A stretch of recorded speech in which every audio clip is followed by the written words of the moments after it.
Here we are, back to a continuation of the last episode of putting in this base for the stove to sit on. Now we're going to work on protecting these walls with some sheet metal. And I got the material that I wanted to. We'll use drywall hat channels up against the wall. I'll probably put those in every 8 inches to give that metal good support. It's fairly rigid this way, but not very this way. So I think if we do something every 8 inches, that'd probably be okay. And then I'll put a J channel at the top of it here and on this wall, and then just use a drywall, 1/2 inch drywall J channel on the 2 ends and probably along that top edge there where it's going to come up to the window trim. And I haven't stained that window trim. I think actually I can do this layout to where I can do all of this metal work before I even get into the window trim. At least that's what I'm hoping, and I hope that all turns out. You can see that I've painted brown along the floor. Back in this corner, just in case I do have a joint there, I'm hoping to be able to bend that tin there, but I really don't have anything to bend it with very well, so I may or may not be able to do that. I may have to just cut one and then butt the next into it, and if that's the case, I don't want there to be any white showing through there from the wall. And then here, where we have window trim, essentially right here, and this metal butts into it, if there's a little bit of a crack there, being dark in color, you won't even see it. If it was white though, you would, and it would look kind of ugly. So we got that concern here and there. So I took care of that by painting that brown also. Now the metal that I have, the metal roofing that I have, you saw what I did here, and that was actually using the side that was the underside of the roof. So there was a little bit of rust on it, not an awful lot. The other side is pretty rusty, and that is actually the look that I'm going for. So I'll probably use that on this wall. I'll cut the first sheet and see which way I like it better, if I want the underside face to go out or the top side face to go out. One will be much rustier than the other. Now the one thing that it does is with this edge trim that I've got, it's all brand new galvanized metal. So I've got to be able to use acid to remove that galvanizing and then mist it probably for several days to be able to get it to start to rust and match everything else. So this is going to be a process that's going to take some time. But I'll get started and we'll get going here in a few minutes, and then I will go outside and we'll look at that rusting situation.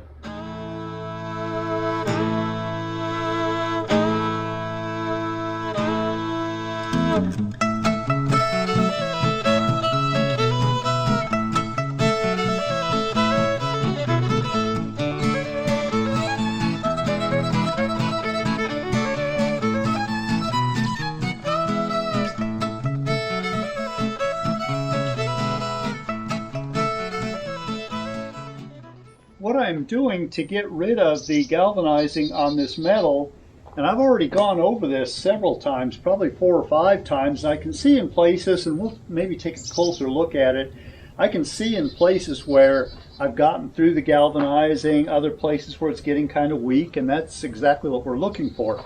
I'm using muriatic acid, and this is a Clean Strip brand used for etching concrete. And unfortunately, muriatic acid that used to be capable of taking this off in probably a couple coats has gotten to the point of being made so safe for people to use that it almost really doesn't work on this, which is why it's taken, I think I've done 4 coats so far, and it'll probably take 10 more to get it down to the point where I want it. And then I'll mist the whole thing probably for a couple of days, and leaving it overnight too, and catching some dew will help to give this somewhat of a rusty tint. Okay, and this stuff I'm just using a paintbrush to brush it on. The one thing that you do have to be really kind of careful of is breathing this, because essentially what we are doing is evaporating this zinc coating. So a standard dust mask really would do almost nothing. For total protection, you really need something like a mask that will handle the fumes. Fortunately today I've got a breeze blowing across it so that I'm really not getting any of that effect on me. It's definitely not something that you would want to do indoors.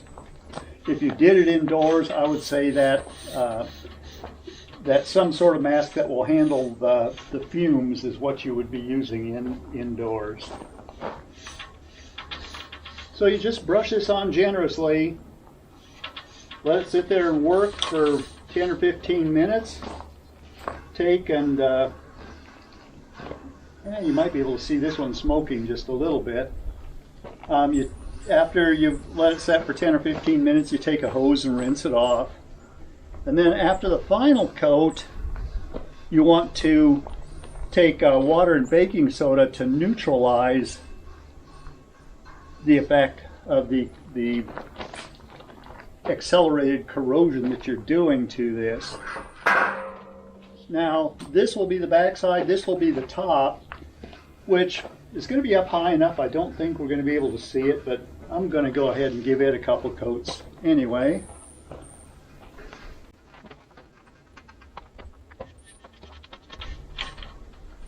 And this material here, it had a light factory oil on it, which means that it's taking longer for me to get through this than it is through this.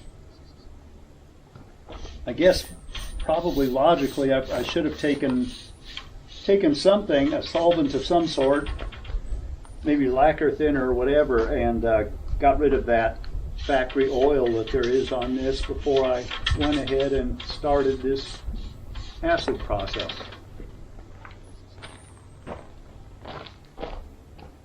This brush, it's not a very expensive brush. It's one that I've used too many times really for paint, and it's not always got clean the way it should. So it's actually working pretty good for something like this. The acid, of course, will get into the bristles, so you don't want to be using your best brush to do this. I'm going to go clean this up. We'll let this set for a few more minutes and then I'll rinse it off. This has been sitting for about 10 minutes. I'll go ahead and rinse it off. And then we'll take a closer look and see just exactly what we're doing to the metal.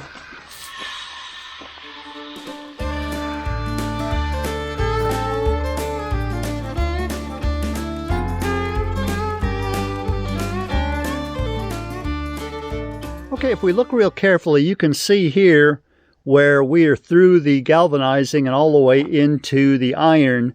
So that, if that was allowed to be moist or damp for a little while, for a day or two, it'd probably start getting a pretty good coat of rust on it. Now, every time we go across it with acid, it washes the rust off, but really we can't do much with this, we can't do much with this, making it look like that until we've done several more coats of acid on it. And again, on this one here, on the smaller pieces, you can see it just starting to eat through the galvanizing in places. Now, I don't know that I want to get through all the galvanizing, because even on the rusty iron, there is still some of the galvanized zinc showing through, but I'm going to have to remove most of it to get it to look properly. You may not see me again today. I'll probably be back with you tomorrow as I do more work on this.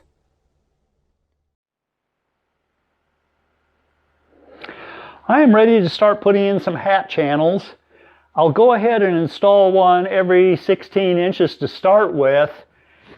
And then after that, the one thing about both these hat channels and the roofing, I'll be placing the ribs vertically, which means that there will be good vertical support to keep it from bending that way, but that stuff's actually pretty terrible for support going this way. So I'm going to have to do something else in between, and I'm not, well, I got a good idea of what I'm going to do, and we'll explain that later. But at least for now, I'm going to go ahead and get these first couple studs attached. Now, not everything is going to be able to attach to a stud just because of the way the spacing on the ribs work out. And when that happens, I will use drywall anchors, the type that screw into drywall, and they actually do a pretty good job of supporting. But anything I can get into wood, I'd rather go directly into the wood and get something a lot more solid. But before I continue with this, let's go outside and take a look at what I did, I guess it's been 3 days ago now, in removing part of the galvanizing from those steel studs and such, and I've had it laid in the grass. I'm watering it consistently just to try to promote the rust all I can. Let's go take a look. Now to look at how my metal is rusting, trying to match that old roofing. We'll flip these over, but what I've been doing is I've got these laid in the grass. I wet things down probably 4 or 5 times during the day, and then once at night just before I go to bed. We'll flip them over and see how they're doing. The biggest one is really doing quite nicely. It's showing a lot of rust. And that's the one that will be the top track for most of it. Then some of the smaller ones, they're doing okay, but they're not doing as well as what that big one is for sure. That one there, we're getting a little rust coming up on it on that edge, almost nothing yet, so that one I'll probably wait for a while to use. And this one here is actually doing a little bit better. But I'll continue watering the lawn here and trying to rust these up some more.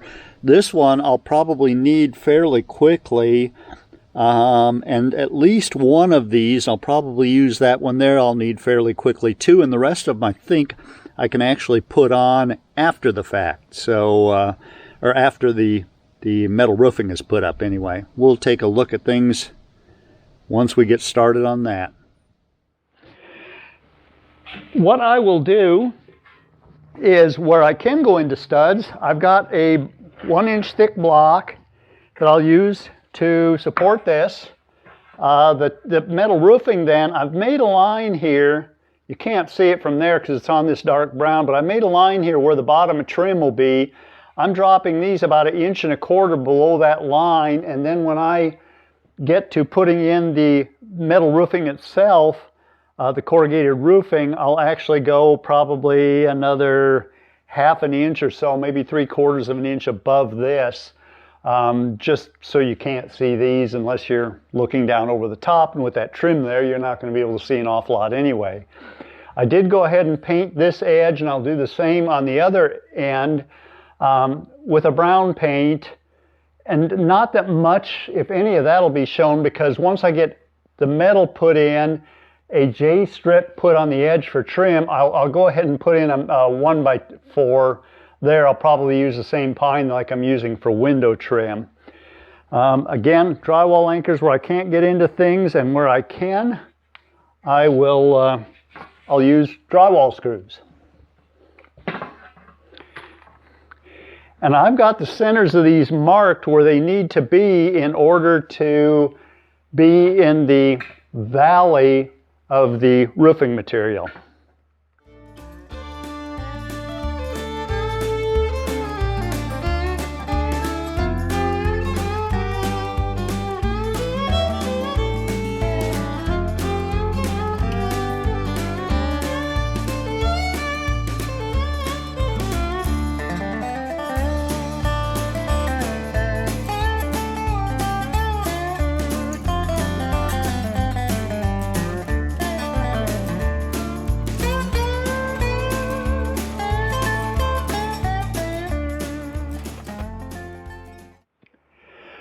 Okay, I think I've got the pattern figured out that I will give this barn roofing some support is this. So I've got a couple pieces across the top that will help to take the waviness out of in that direction. And then I'll be able to get a couple extra screws in some of the vertical ribs on, or the vertical valleys on the main part of the sheet. I'm thinking that's going to be enough to do it. Now I'm going to go ahead and get this first sheet put in. That's probably all the more I'll record today. The sun's about to hit and it's going to get difficult to record anything, actually get a little more difficult to even put things in. But I'll go ahead and I'll do that, and we'll see, take a look at it once that's in there and see just how firm it is and see if that's going to work.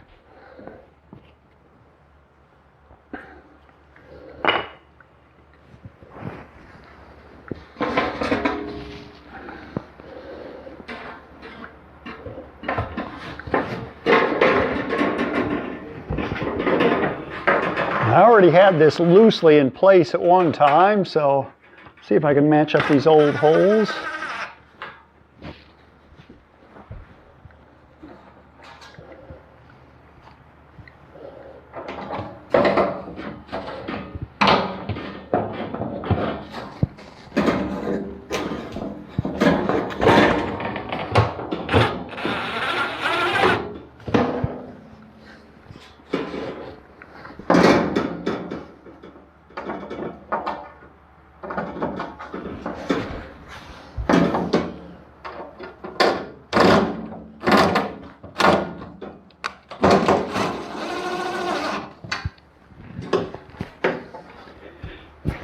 And I think what I'll end up doing is painting all the screws instead of trying to rust them.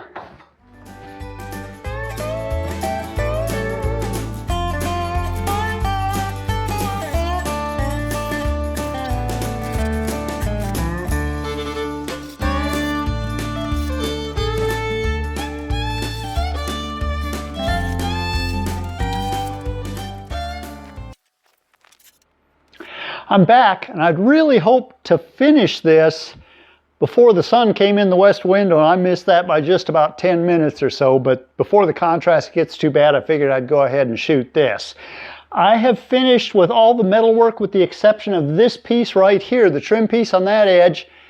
I've got one piece of trim that just does not want to rust, and I don't want to put it up looking anything that doesn't look like the rest of it. So I went ahead and gave it another treatment of acid. I've got it soaking in the grass again. A couple days I'll come back and hopefully get that put in.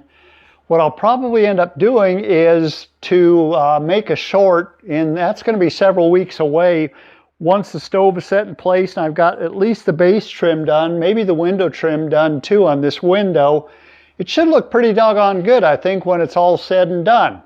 I'll stand out of the way here and let you look at it. I would love to hear your comments. Tell me on what you thought about the process, both of the base and this backing. If you like it, if it looks good to you. I really wanted something with a bit of a rustic look, especially with an old wood-burning stove that's 100 years old. So I think it's all going to look pretty good when it's all said and done, but I'd like your opinion too. I'll leave you here, and I will be back on the next episode. Could be several weeks away. Goodbye.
I think that'll work. That actually has things looking pretty good. So I will be back with you tomorrow sometime.